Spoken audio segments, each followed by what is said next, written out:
Hi Ron, we have 3 questions for you today. Hello. What do you like the most about the place that you represent?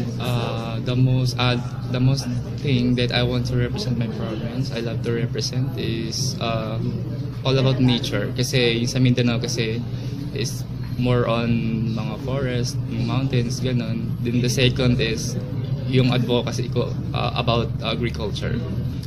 Okay. Second is, tell us about your funniest dating experiences. The most funniest thing that I ever encountered is yung siguro yung natapunan ako ng juice ng ex ko that before siguro yun. Okay. If you would be king for a day, what's the first thing that you're gonna do? The first thing that I will do is pupuntahan ko yung mahihirap dito sa Pilipinas kasi yun yung number 1 problem ng Pilipinas. It's all about poverty.